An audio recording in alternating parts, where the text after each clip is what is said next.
Hall of Oslo, as usual, makes a beautiful frame around the ceremony.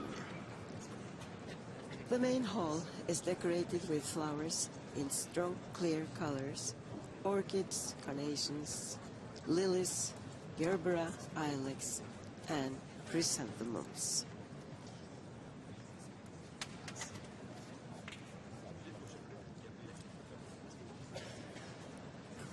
The prize winners are the last ones to arrive, and they're just about now they're arriving at the hall.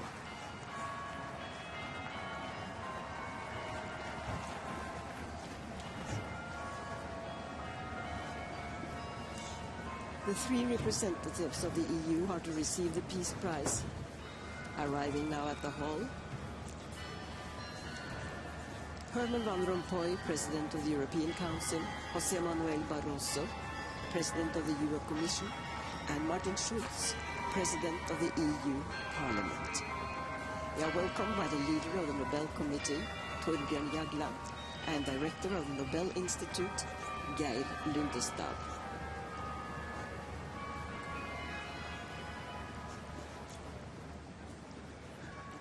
Every year, the Nobel Diploma, to be given to the winners, is created by a Norwegian artist.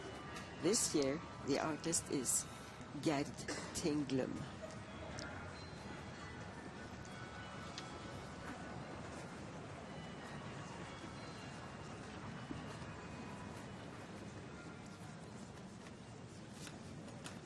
Most of the invited guests are already in their places and waiting for the processions of the heads of state, the prize winners, and the royal family.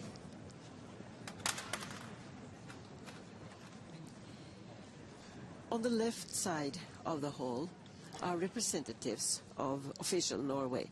Among them are the President of Parliament, Dag Terje Andersen, Prime Minister Jens Stoltenberg and his wife, and High Court Chief Judge Tore Schei.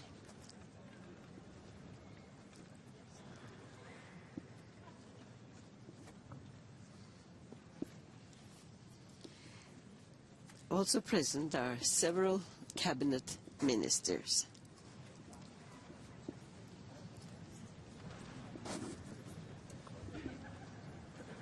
Foreign Minister Espen Barth Eide here.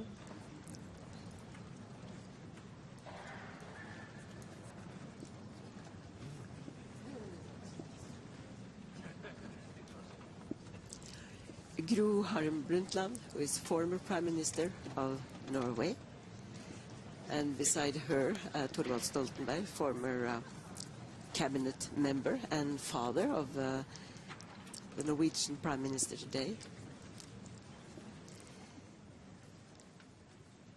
And now, 4 trumpeters from His Majesty the King's Guard will be playing a fanfare as the foreign heads of state. And here they come, all the 20 of them. Prime Minister of Bulgaria and Prime Minister of the Netherlands first. Chancellor Werner Faymann of Austria, Prime Minister of Latvia, and we saw Chancellor of Germany, Angela Merkel, beside Prime Minister Donald Tusk of Poland.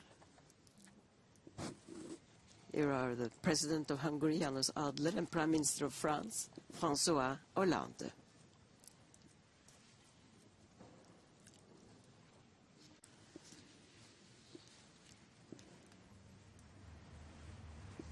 And so the royal family is arriving at the City Hall. They are always present at this event. King Harald and Queen Sonja, who are now welcomed by Torbjörn Jagland and Geir Lundestad.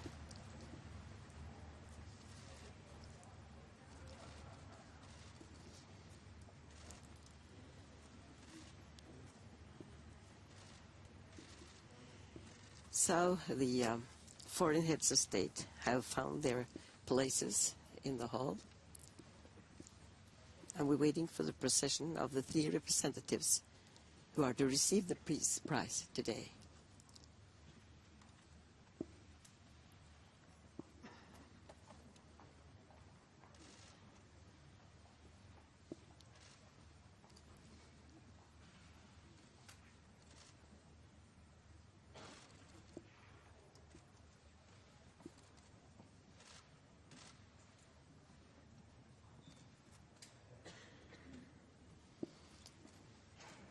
a little time before everybody is in the building, but we're waiting for the procession of the three recipients.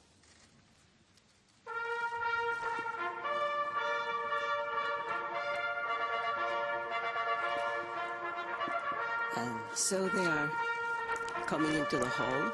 Herman Van Rompuy, President of the European Council, José Manuel Barroso, President of the EU Commission, and Martin Schulz, President of the EU Parliament. They are accompanied by members of the Norwegian Nobel Committee. The three recipients have had a tight schedule and have hectic hours during their short stay in the Norwegian capital. They have already been received at the Royal Palace this morning by the King and Queen.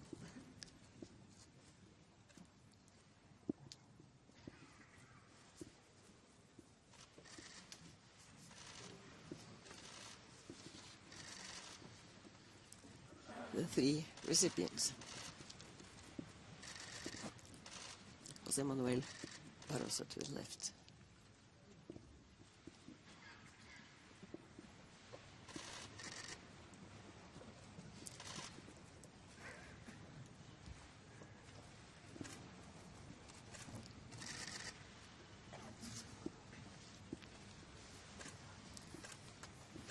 The trumpeters are all set to play the parade march in honor of the king, who and his family will arrive very soon.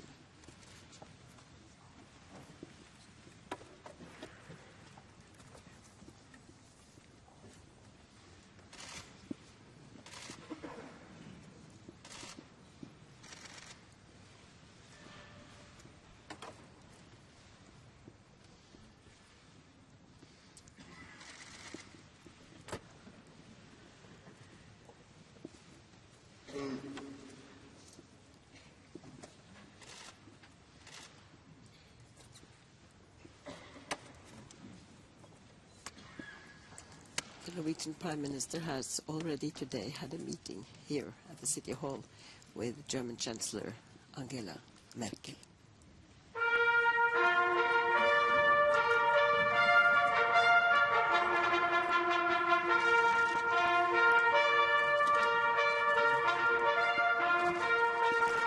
And so the royal family arrive. King Harald, Queen Sonja, Crown Prince Haakon and Crown Princess Mette-Marit. They are always present at this Nobel Peace Prize event. And now, when the royals are in their places, the ceremony will start, and it will start with music. Norwegian artists Elbjørg Hemsing on the violin and Håvard Gimse accompanying on the piano with Norwegian music. First Norwegian dance number 1 by Johan Halvorsen, and then Bols Vise or Bols Song by Ludvig Irgis Jensen.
Där was Ulge hälsningen av honom, han hörde Gilse, eller på honom.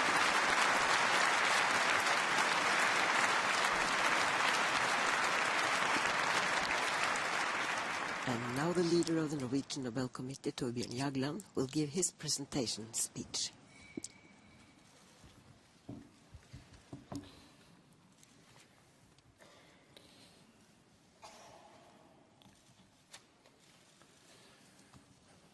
Your Majesties, Royal Highnesses, Heads of State and Governments, Excellencies, ladies and gentlemen, dear Presidents of the main EU institutions, dear Nobel laureate, welcome to Oslo, to this beautiful city hall, and thank you for bringing so many heads of state and governments along with you, so that we together, by handing over the Nobel Peace Prize, can celebrate the fact that Europe, that was a continent of peace over war, has become a continent of peace, and that we give the message to Europe that this must not be taken for given. We have to struggle for it every day. Congratulations with the prize.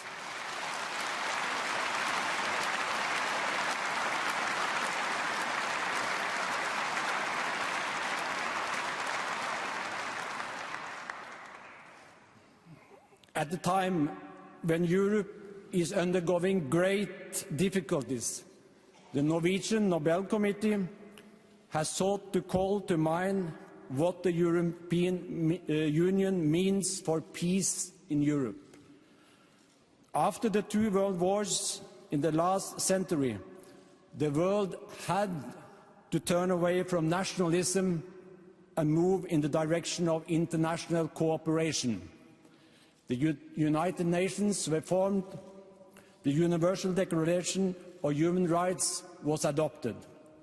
For Europe, where both world wars had broken out, the new internationalism had to be a binding commitment. It had to be built on enforceable principles of human rights, democracy and the rule of law, and on economic cooperation aimed at making the countries equal partners in the European marketplace. By these means, the countries would be bound together so as to make new wars impossible. The Coal and Steel Community of 1951 marked the start of a process of reconciliation which has continued right to the present day. Beginning in Western Europe, the process continued across the East-West divide when the Berlin Wall fell, and has currently reached the Balkans, where there were bloody wars less than 15 to 20 years ago. The EU has constantly been a central driving force throughout these processes of reconciliation.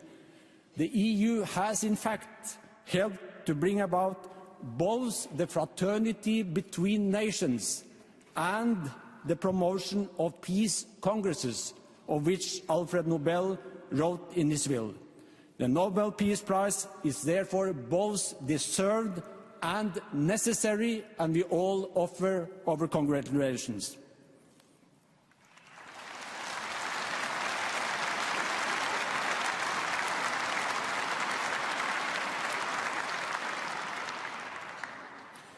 In light of the financial crisis that is affecting so many innocent people, we can see that the political framework in which the Union is rooted is more important than ever.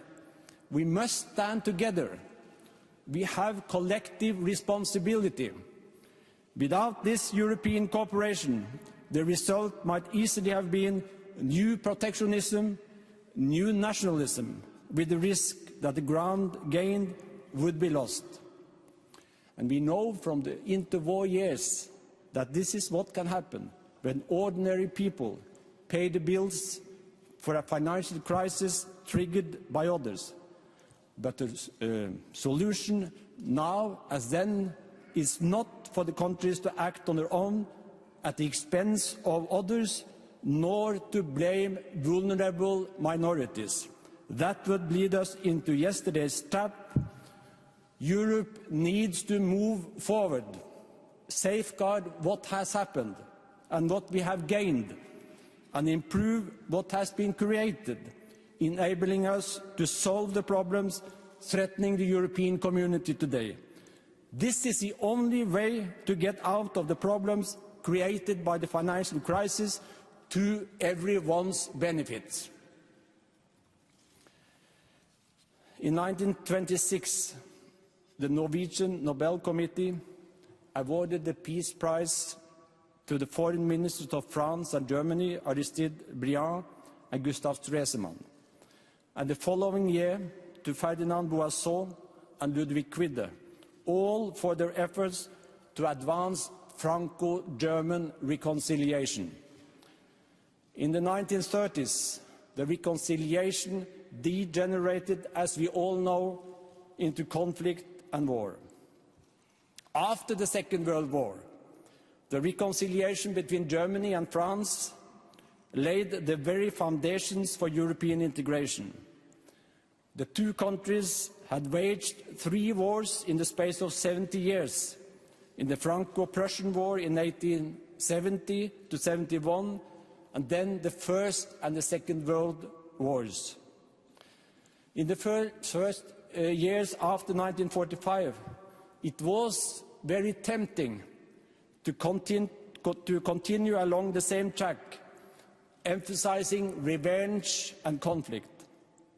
Then, on the 9th of May 1950, the French Foreign Minister Robert Schuman presented the plans for a coal and steel community, and the governments in Paris and Bonn decided to set the history on a completely different course by placing the production of coal and steel under a joint authority. The principal elements of armaments production were to form the beams for the structure of peace. Economic cooperation would from then on prevent new wars and conflicts in Europe, as Schuman put it in his 9th of May speech. The solidarity in production thus established will make it plain that any war between France and Germany becomes not merely unthinkable, but materially impossible. The reconciliation between Germany and France is probably the most dramatic example in history to show that war and conflict can be turned so rapidly into peace and cooperation.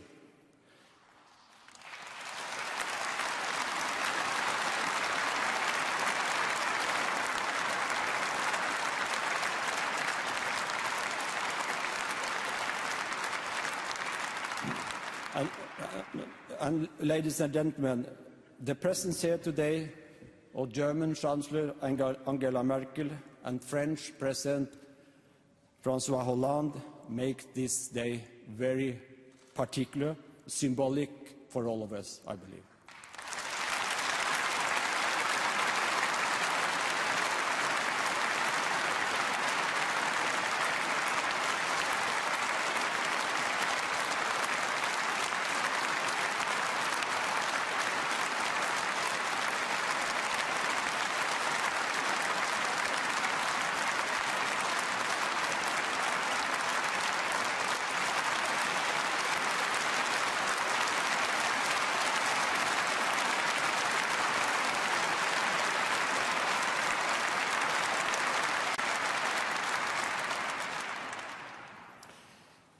The next step after the coal and steel community was the signing of the Treaty of Rome on the 25th of March 1957.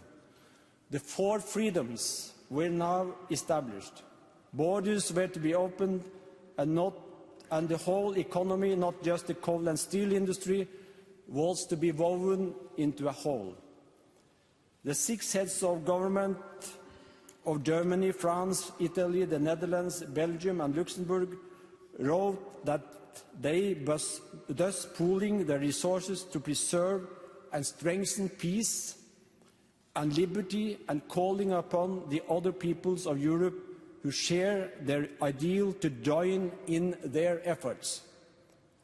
In 1973, Great Britain, Ireland and Denmark decided to respond to this call. Greece joined in 1981 and Spain and Portugal in 1986. Members of the EEC and later the European Union was the right for all European countries, as it was written, whose system of government is founded on the principle of democracy and who accept the conditions for membership. Membership consolidated democracy in these countries, not least through the generous support schemes from which Greece, Portugal and Spain were able to benefit. The next step forward came when the Berlin Wall fell in the course of a miraculous half year in 1989. Opportunities opened up for the neutral countries, Sweden, Finland and Austria, to become members. But the new democracies too wished to become parts of the West, militarily, economically and culturally. In that connection, the membership of the European Union was a self-evident objective and a means enabling the transition to democracy to be made as painlessly as possible. If they were left to themselves, nobody could be certain how things would turn out, because history has taught us that freedom comes at a price. The difference is very marked between what happened after the fall of the Berlin Wall and what is now happening in the Arab world. The Eastern European countries were quickly able to participate in a European community of shared values, join in a large market and benefit from economic support. The new democracies in the vicinity of Europe have no such safe haven to make for. The transition to democracy looks like being long and painful and has already triggered war and conflict. In Europe, however, the division between East and West was broken down more quickly than anyone could have anticipated. Democracy has been strengthened in a region where democratic traditions were very limited. The many disputes over ethnicity and nationality that had so troubled the region have largely been settled. Mikhail Gorbachev created the external conditions for the emancipation of Eastern Europe, and national leaders headed by Lech Walesa took the necessary local initiatives. Both Walesa and Gorbachev received their well-deserved peace prizes. Now it is the EU's turn. Events during the months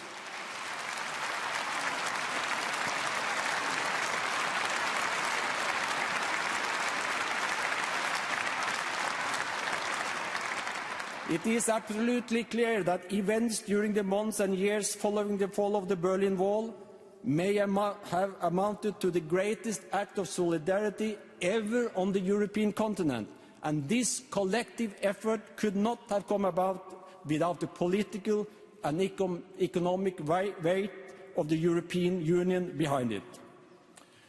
And on this very day, we must also pay tribute to the Federal Republic of Germany and its Chancellor Helmut Kohl for assuming responsibility and accepting the enormous costs on behalf of the inhabitants of the Federal Republic when East Germany was included practically overnight in a united Germany. It has served us all. Thank you very much.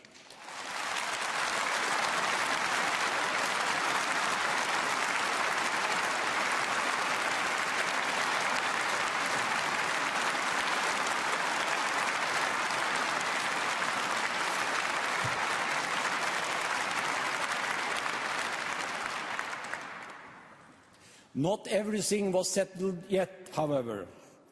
With the fall of communism, an old problem returned: the Balkans.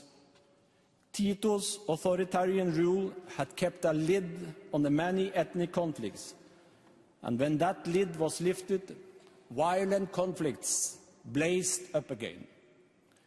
5 wars were in fact fought in the space of a few years, and a genocide.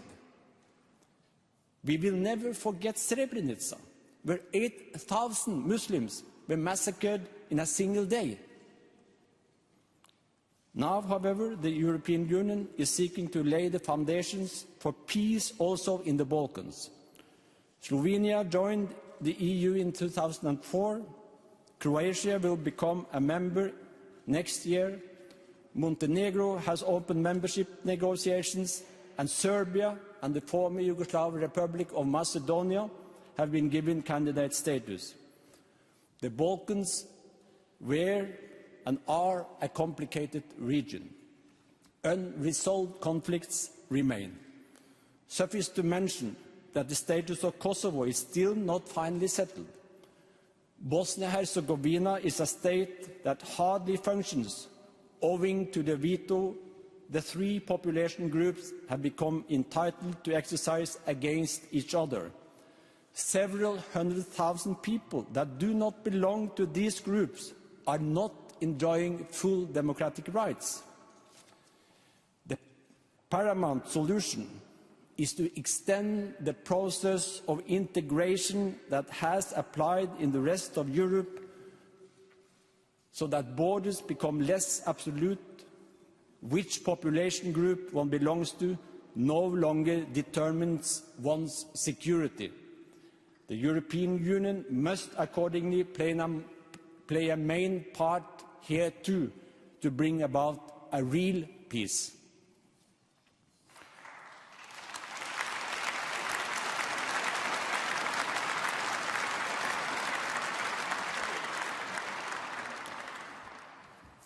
For several decades, Turkey and the European Union have been discussing their relations to each other. After the new government, headed by the AK party there, won a clear parliamentary majority, the aim of EU membership has provided a guideline for the process of reform in Turkey. There can be no doubt that this has contributed to strengthening the development of democracy there. And this benefits Europe. But success in this respect is also very important for the Middle East, the development there, and therefore also for world peace. And I would like to make an important point in this respect regarding the Nobel Peace Prize, namely that the Norwegian Nobel Committee has time and again presented the Peace Prize to champions of human rights. Now, the prize is going to an organization of which one cannot become a member without first having adapted their legislation to the Universal Declaration of Human Rights and the European Convention on Human Rights.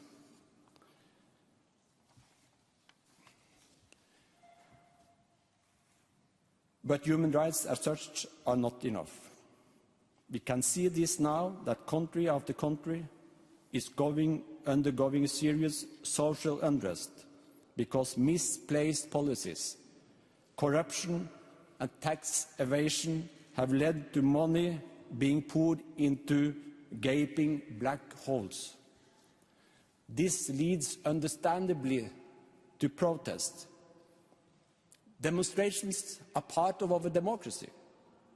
But the task of politics is to transform the protesters and the protests into concrete political action. The way out of the difficulties is not to dismantle the European institutions. We need to maintain solidarity across borders, as the Union is doing by cancelling debts and adopting other concrete support measures, and by formulating the framework for a finance industry on which we all depend unfaithful servants must be removed. These are preconditions for the continuing belief of the European masses in the compromises and moderation which the Union is now demanding of them.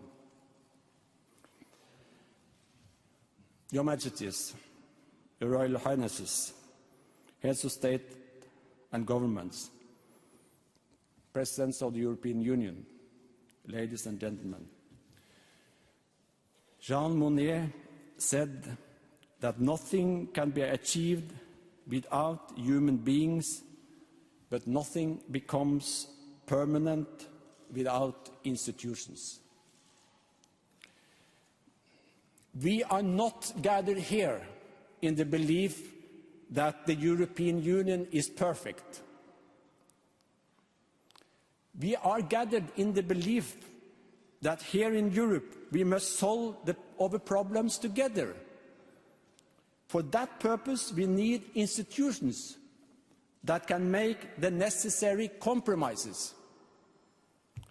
We need institutions to ensure that both nation-states and individuals exercise self-control and moderation.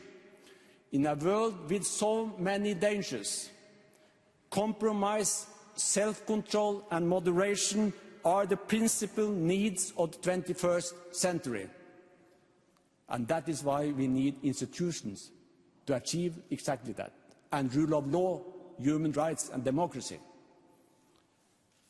80 million soldiers had to pay the price with their own lives for the opposite, the exercise of extremism in Europe. So together we must ensure that we do not lose what we have built on the ruins of the two world wars. What this continent has achieved is truly fantastic, from being a continent of war to becoming a continent of peace. In this process, the European Union has figured most prominently. It therefore deserves the Nobel Peace Prize.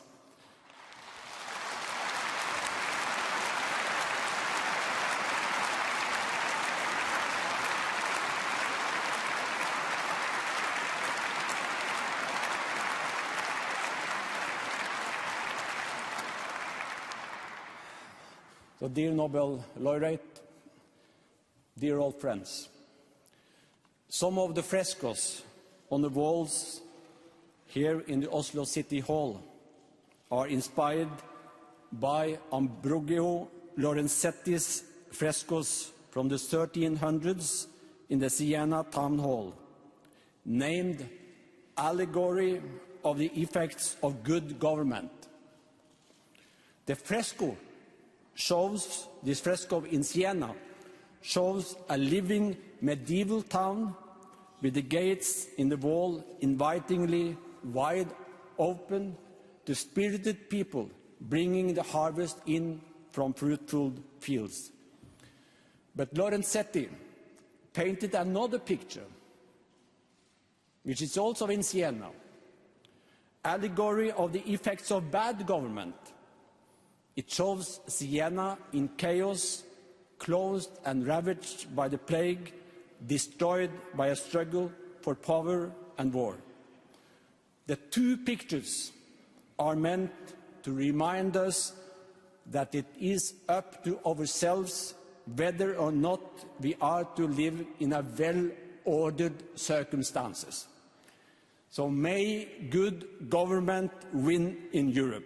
We are bound together, living together, vivre ensemble, zusammenleben, convivencia, belikte Jashamak, rid wir mieste, leve sammen, congratulations to Europe.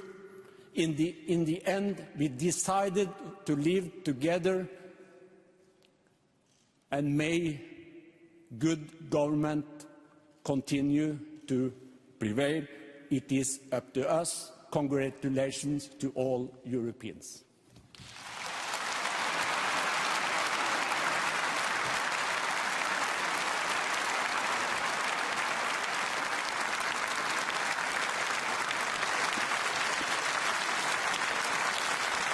After Torbjörn Jagland's presentation speech, there will be more music. Now by the Portuguese folk music group Orquestrada, who is said to have rejuvenated Portuguese folk music.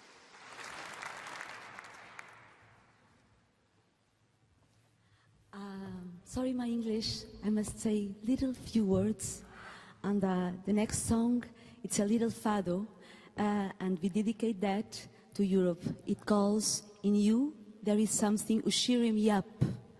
And it's to a new Europe. And I think when the north and the south of Europe meet each other, know each other, they can fall in love.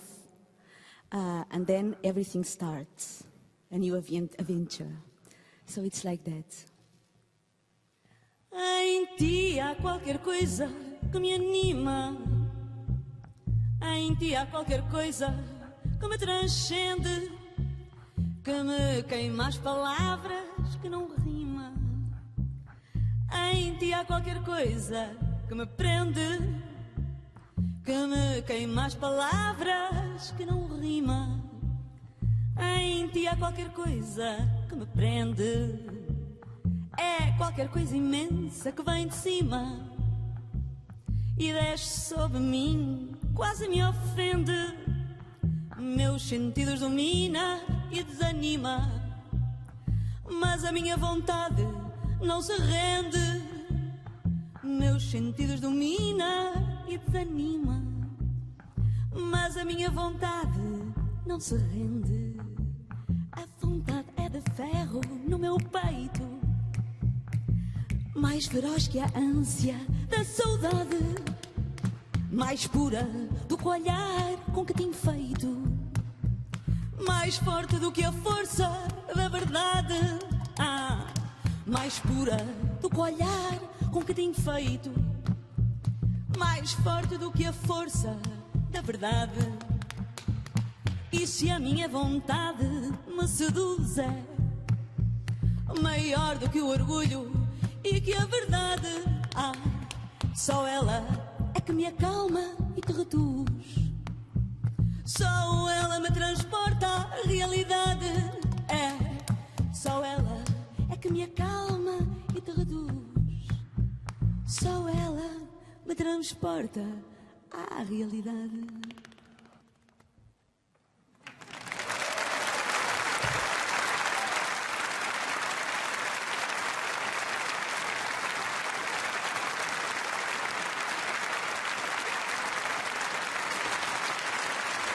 Portuguese folk music for us now in the Oslo City Hall.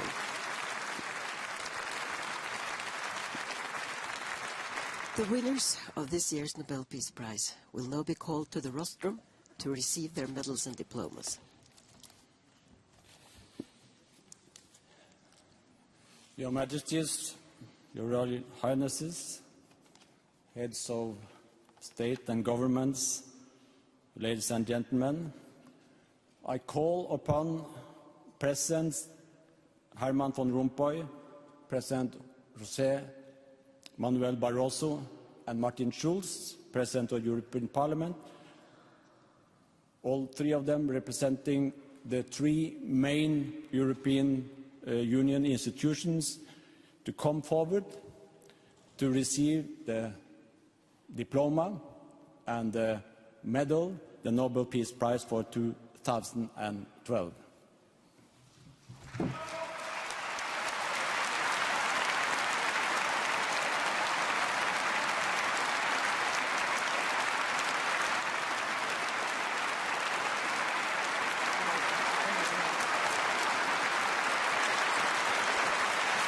Medals and diplomas to Herman van Rompuy, José Manuel Barroso, and Martin Schulz.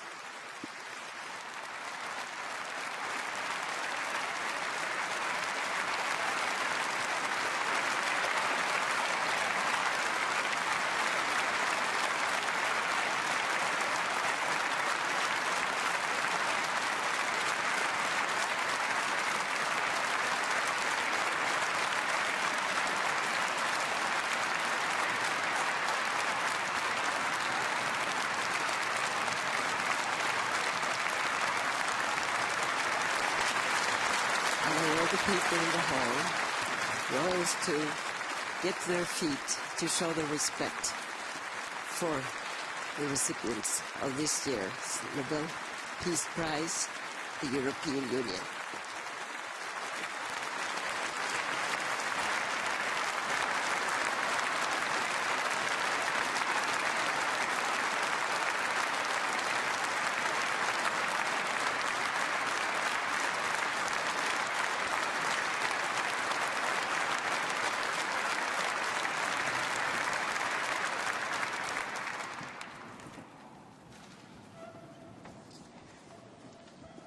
Two of the EU leaders will now give their Nobel lectures.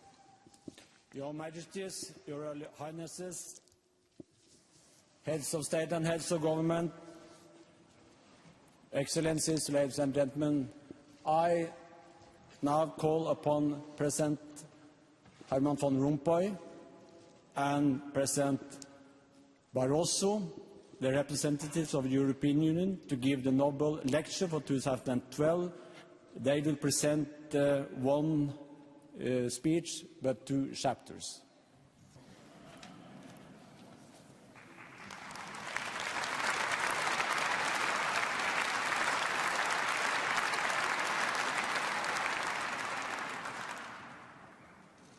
Your Majesties, Your Royal Highnesses, Heads of State and Government, members of the Norwegian Nobel Committee, Excellencies, ladies and gentlemen, it is with humility and gratitude that we stand here together to receive this award on behalf of the European Union. At a time of uncertainty, this day reminds people across Europe and the world of the Union's fundamental purpose to further the fraternity between European nations, now and in the future. It is our work today. It has been the work of generations before us, and it will be the work of generations after us.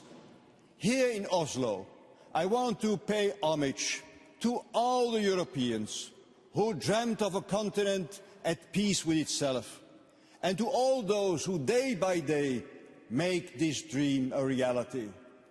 This award belongs to them.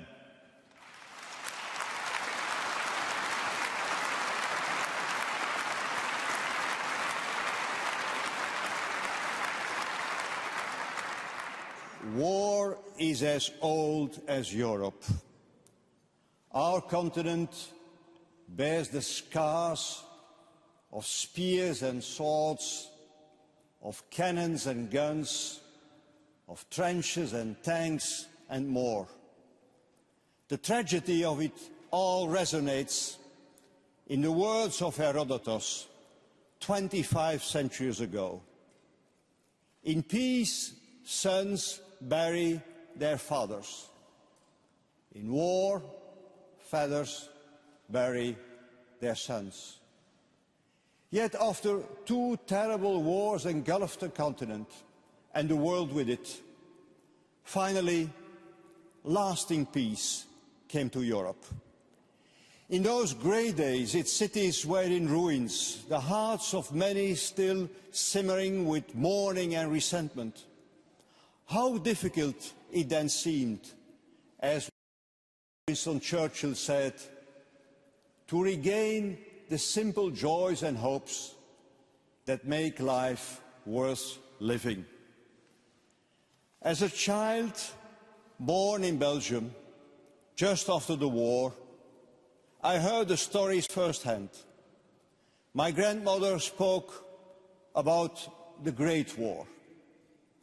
And in 1940, my father, then 17, had to dig his own grave. He got away, otherwise I would not be here today. Ladies and gentlemen, what a bold bet it was for Europe's founders to say yes, yes we can.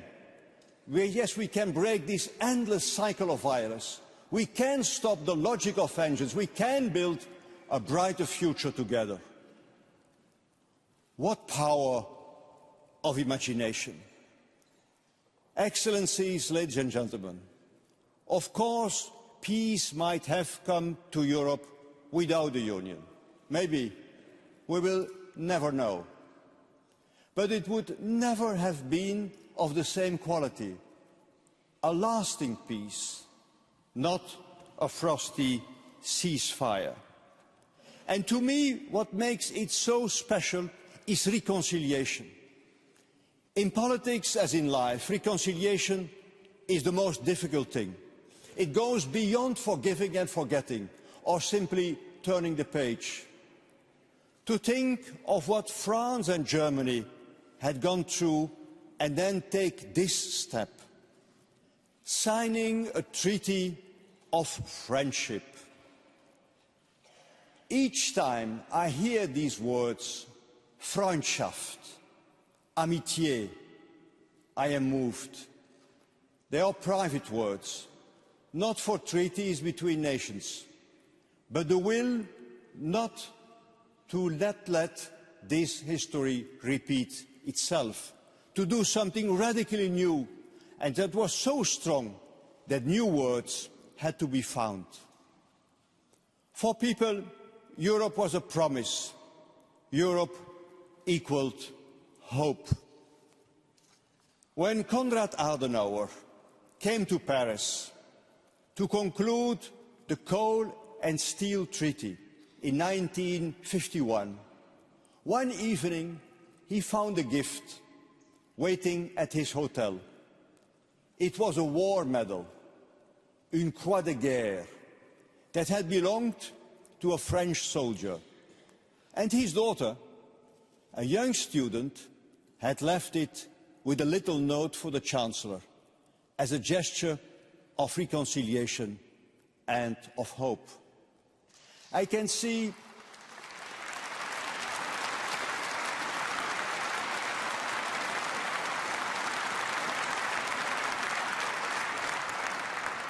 see many other stirring images before me. Leaders of the 6 states assembled to open a new future in Rome, Città Eterna. Willy Brandt kneeling down in Warsaw. The dockers of Gdansk at the gates of their shipyard. Mitterrand and Kohl, hand in hand. 2 million people linking Tallinn to Riga to Vilnius in a human chain in 1989. And these moments healed Europe.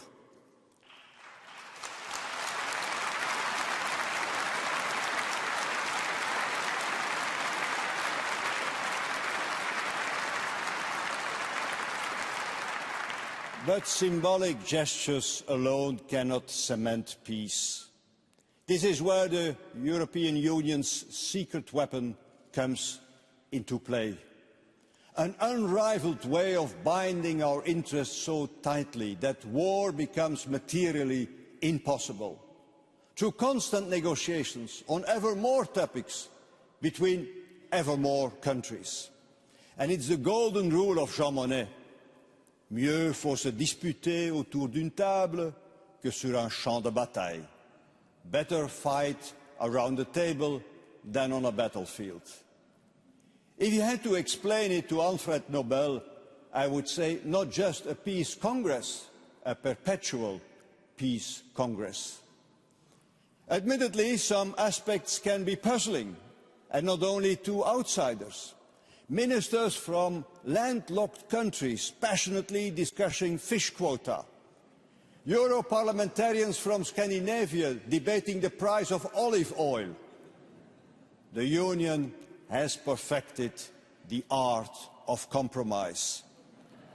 No drama.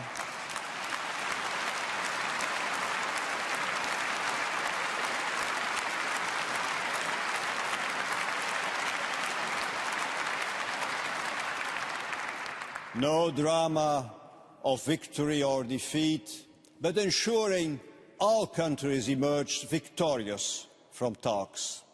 And for this, boring politics is only a small price to pay. Ladies and gentlemen, it worked. Peace is now self-evident. War has become inconceivable. Yet inconceivable does not mean impossible. And that is why we are gathered here today. Europe must keep its promise of peace. I believe this is still our Union's ultimate purpose. But Europe can no longer rely on this promise alone to inspire citizens.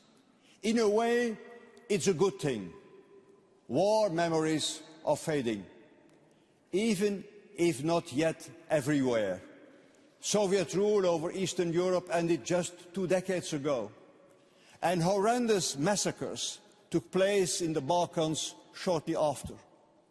The children born at the time of Srebrenica will only turn 18 next year, but they already have little brothers and sisters born after that war, the first real post-war generation of Europe, and this must remain so.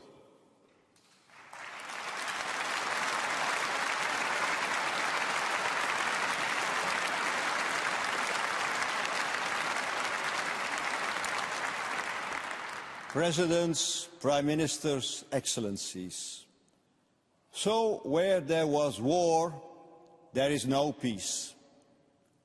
But another historic task now lies ahead of us, keeping peace where there is peace. After all, history is not a novel, a book we can close after a happy ending. We remain fully responsible for what is yet to come. Ladies and gentlemen, this couldn't be more clear than it is today, when we are hit by the worst economic crisis in 2 generations, causing great hardship among our people and putting the political bonds of our Union to the test. Parents struggling to make ends meet, workers recently laid off, students who fear that however hard they try, they won't get their first job. When they think about Europe, peace is not the first thing that comes to mind. When prosperity and employment, the bedrock of our societies, appear threatened, it is natural to see a hardening of hearts, the narrowing of interest, even the return of long-forgotten fault lines and stereotypes.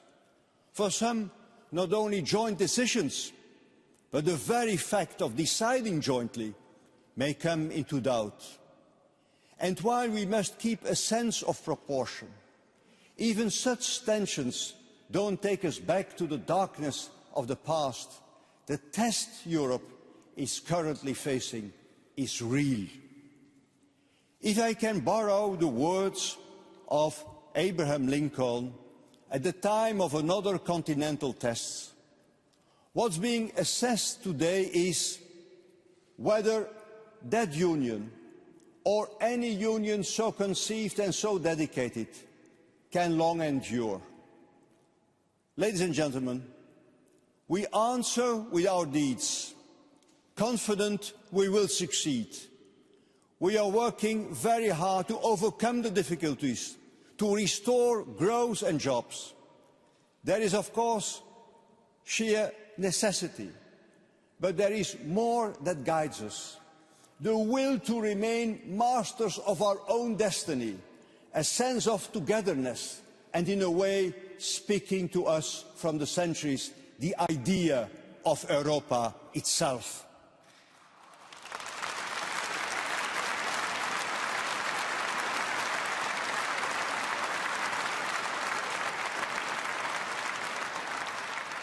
The presence of so many European leaders here today underlines our common conviction that we will come out of this together, together and stronger.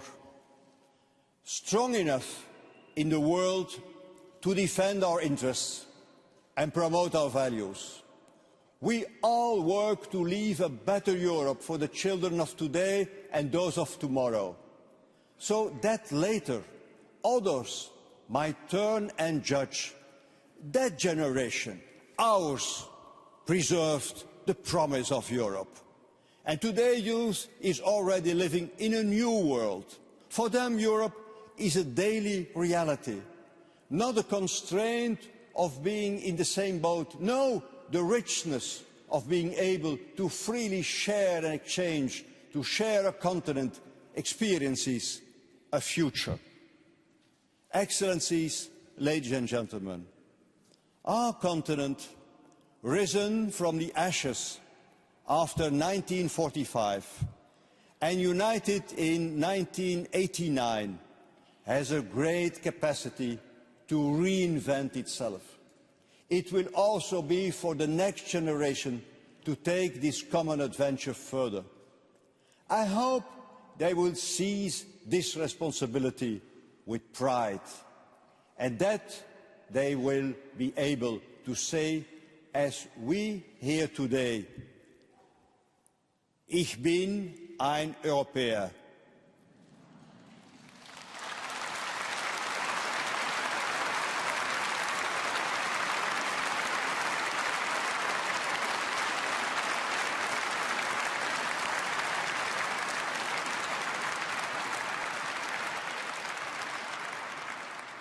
Je suis fier d'être européen.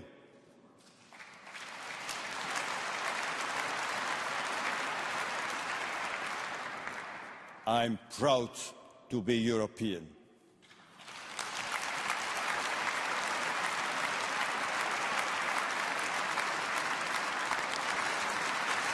That was the lecture of the President of the EU Council, Herman Van Rompuy.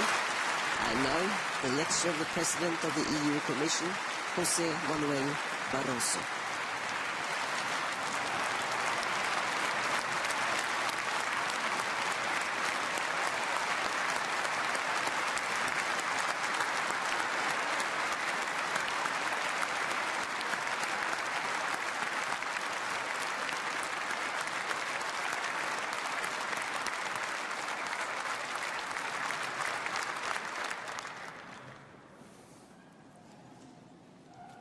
Your Majesties, Excellencies, ladies and gentlemen, peace is not mere absence of war, it is a virtue, wrote Spinoza.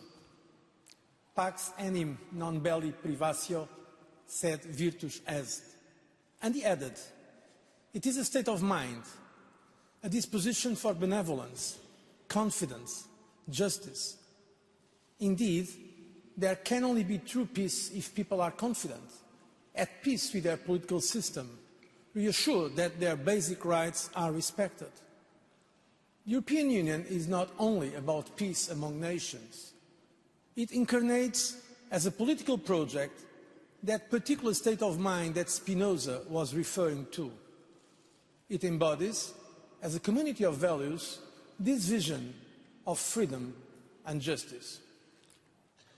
I remember vividly, in 1974, being in the mass of people, descending the streets in my native Lisbon, in Portugal, celebrating the democratic revolution and freedom. This same feeling of joy was experienced by the same generation in Spain and Greece. It was felt later in Central and Eastern Europe and in the Baltic states, when they regained their independence. Several generations of Europeans have shown again and again that their choice for Europe was also a choice for freedom. I will never forget Rostropovich playing Bach at the Fallen Wall in Berlin. And this image reminds the world that it was the quest for freedom and democracy that tore down the old divisions and made possible the reunification of the continent. Joining the European Union was essential for the consolidation of democracy in our countries, because it places the person and human dignity at its heart, because it gives a voice to diversity while creating unity. And so after unification, Europe was able to breathe with both its lungs, as said by Karol Wojtyla. The European Union has become our common house, the homeland of our homelands, as described by Václav Havel. Our union is more than an association of states. It is a new legal order which is not based on the balance of power between nations, but on the free consent of states to share sovereignty.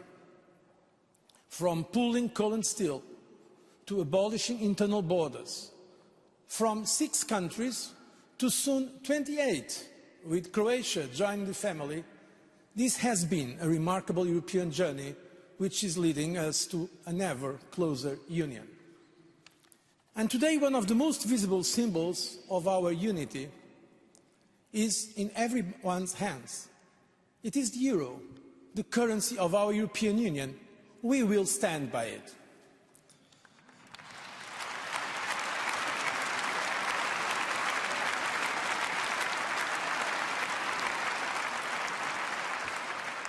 Your Excellencies, ladies and gentlemen, peace cannot rest only on the goodwill of man. It needs to be grounded on a body of laws, on common interests, and on a deeper sense of a community of destiny. The genius of the Founding Fathers was precisely in understanding that to guarantee peace in the 20th century, nations needed to think beyond the nation-state. As Walter Hallstein, the first President of the European Commission, said, "Das System der Nationalstaaten hat den wichtigsten Test des 20. Jahrhunderts nicht bestanden."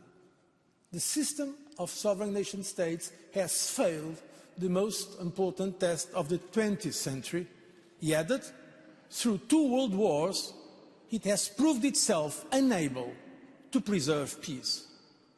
The uniqueness of the European project is to have combined the legitimacy of democratic states with the legitimacy of supranational institutions, the European Commission, the European Court of Justice, supranational institutions that protect the general European interest, defend the European common good, and embody the community of destiny.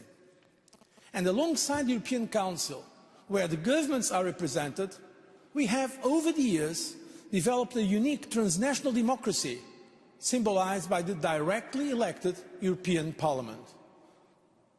Our quest for European unity is not a perfect work of art. It is work in progress that demands constant and diligent standing.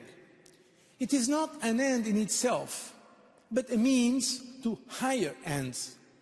In many ways, it attests to the quest for a cosmopolitan order, in which one person's gain does not need to be another person's pain, in which abiding by common norms serves universal values.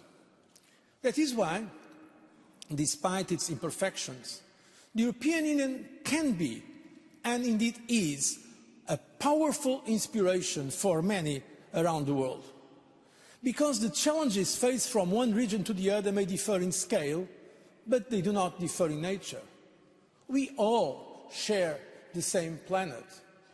Poverty, organized crime, terrorism, climate change, these are problems that do not respect national borders.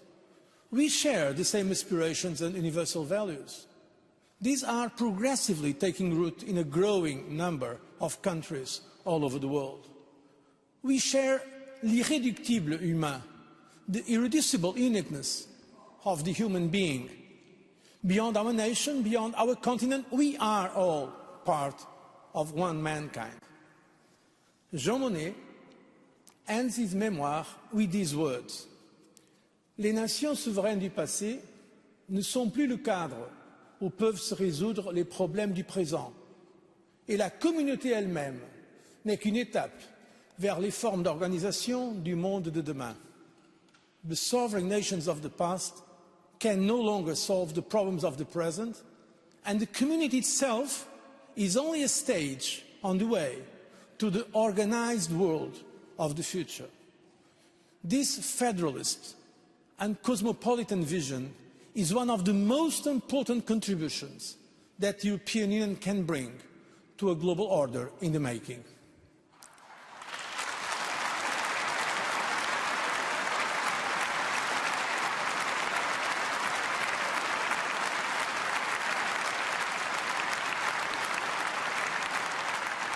Your Excellencies, ladies and gentlemen, the concrete engagement of the European Union in the world is deeply marked by our continent's tragic experience of extreme nationalism, wars, and absolute evil of the Shoah.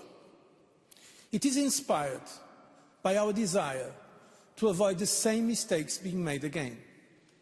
That is the foundation of our multilateral approach for a globalization based on the twin principles of global solidarity and global responsibility.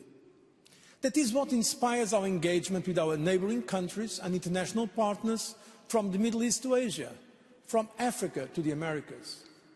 It defines our stance against the death penalty and our support for international justice embodied by the International Court of Justice and the International Criminal Court. It drives our leadership in the fight against climate change and for food and energy security. It underpins our policies on disarmament and against nuclear proliferation. And as a continent that went from devastation to become one of the world's strongest economies, with the most progressive social systems, being the world's largest aid donor, we have a special responsibility to millions of people in need.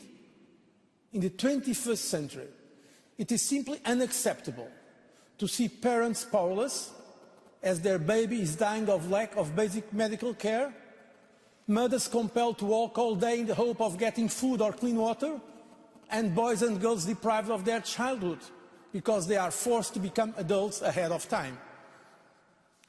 As a community of nations that has overcome war and fought totalitarianism, we will always stand by those who are in pursuit of peace and human dignity. And let me say it from here today, the current situation in Syria is a stain on the world's conscience, and the international community has a moral duty to address it.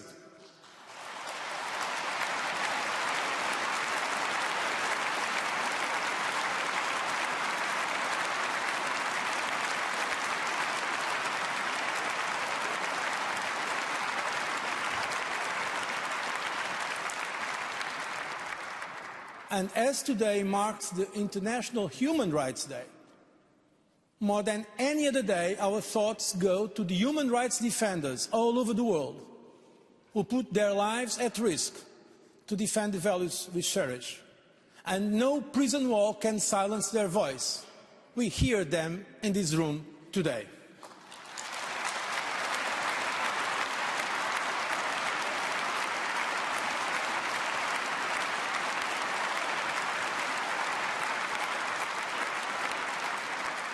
We also remember that last year on this very podium, 3 women were honoured for their non-violent struggle for the safety of women and for women's rights.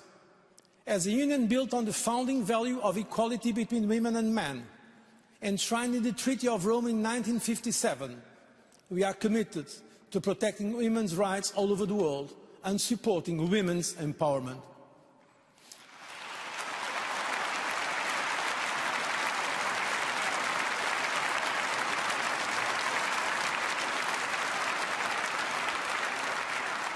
And we cherish the fundamental rights of those who are the most vulnerable and hold the future in their hands, the children of this world.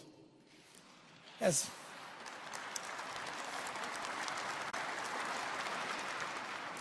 a successful example of peaceful reconciliation based on economic integration, we contribute to developing new forms of cooperation built on exchange of ideas, innovation and research. Science and culture are at the very core of the European openness. They enrich us as individuals and they create bonds beyond borders. Your Majesties, Your Royal Highnesses, heads of state and government, members of Norwegian Nobel Committee, Excellencies, ladies and gentlemen, humbled and grateful for the award of the Nobel Peace Prize, there is no better place to share our vision than here in Norway, a country which has been giving so much to the cause of global peace. The pacification of Europe was at the heart of Alfred Nobel's concerns. In an early version of his will, he even equated it to international peace. And this echoes the very first words of the Schuman Declaration, the founding document of the European Union. La paix mondiale, world peace, it says, cannot be safeguarded without the making of creative efforts proportionate to the dangers which threaten it. And my message today is, you can count on our creative efforts to fight for lasting peace, freedom and justice in Europe and in the world.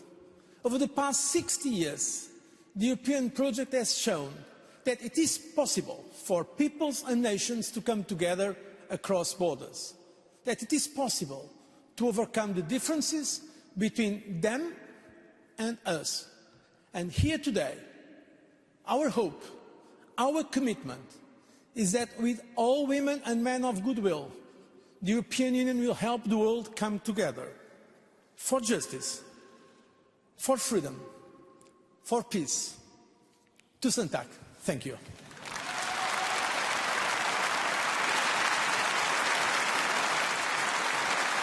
The next one, the President of the EU Commission, José Manuel Barroso.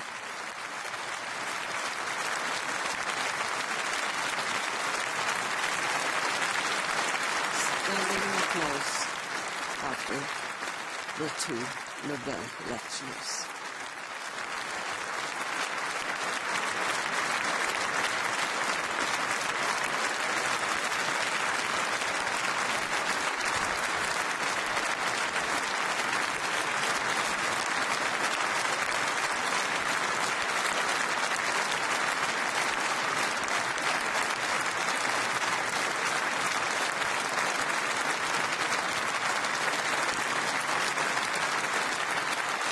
After the two lectures, we shall have more music. American tenor Linton Donald, presently with the Norwegian National Opera, will, accompanied by Howard Ginse, sing Matinata by Ruggiero Leoncavallo, and then Dein ist mein ganzer Herz from Das Land der Lichtens by Franz Lehár.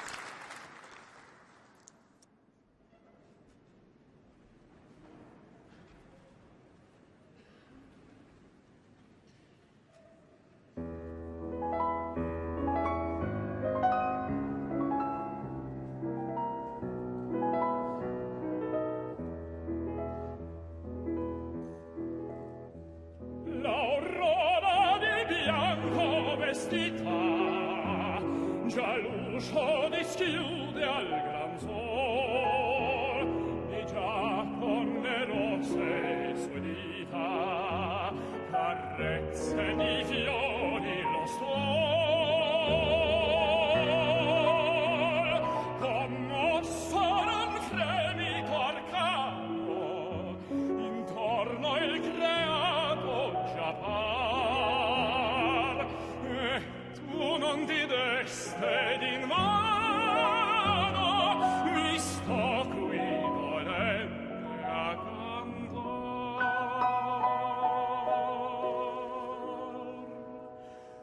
Metti anche tu la veste bianca e schiudi l'uscio al tuo cantore. Non sei la luce manca ove tu sei, nasce l'amor.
Ist mein ganzes Herz, wo du nicht bist, kann ich nicht sein. So wie die Blume welkt, wenn sie nicht küsst, der Sonnenschein.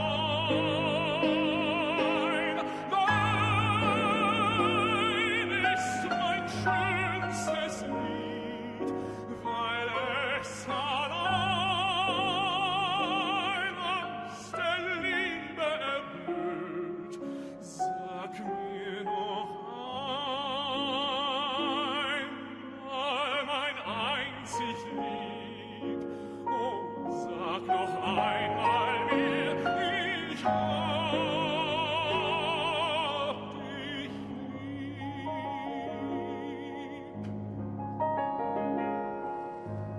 wohin ich immer gehe, ich fühle deine Nähe. Ich möchte deinen Atem trinken und betend dir zu Füßen sinken. Dir allein, wie wunderbar ist dein leuchtendes Arm. Traumschön und sehnsuchtsbang ist dein strahlender Blick. Nicht der Stimme Klang ist es so wie Musik.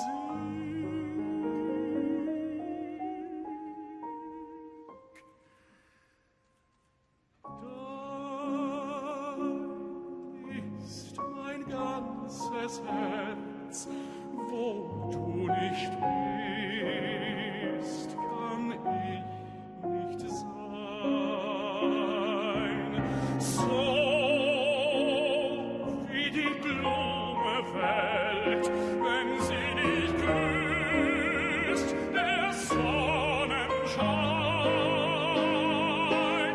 Nein, ist mein schönstes Lied, weil es allein aus der Liebe erblüht. Sag mir noch einmal mein einzig Lied. Oh, sag noch einmal mir, ich hab dich lieb.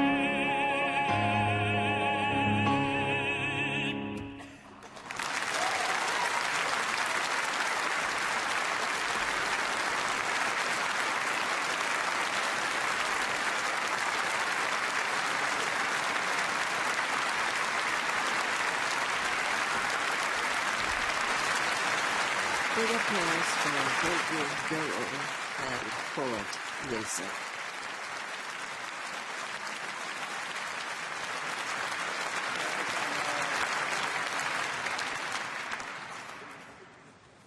We are coming to the end of the Nobel Peace Prize ceremony here in the City Hall of Oslo. As every year, the royal family will now congratulate the prize winners. King Harald, Queen Sonja, Crown Prince Haakon and Crown Princess Mette-Marit. They're always here for this ceremony every year.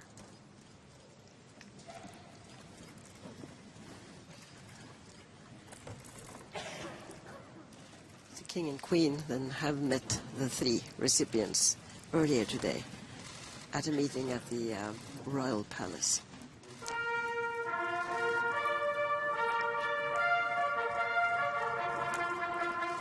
So, the royal family are leaving the hall. But the program for today is far from over for the prize winners. Tonight is the traditional Nobel banquet, and before that, The guests will watch the also traditional torchlight procession through the main street of Oslo. And now the 3 recipients of the Peace Prize are leaving the hall, followed, accompanied by the Nobel Committee, the Norwegian Nobel Committee, and to standing applause from the guests in the hall today.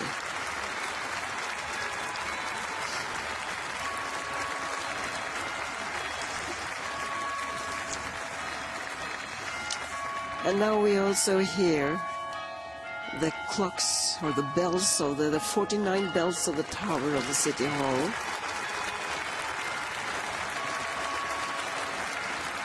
This year, the Kalmyrer Wiedersam has chosen An die Freude from Beethoven's 9th Symphony.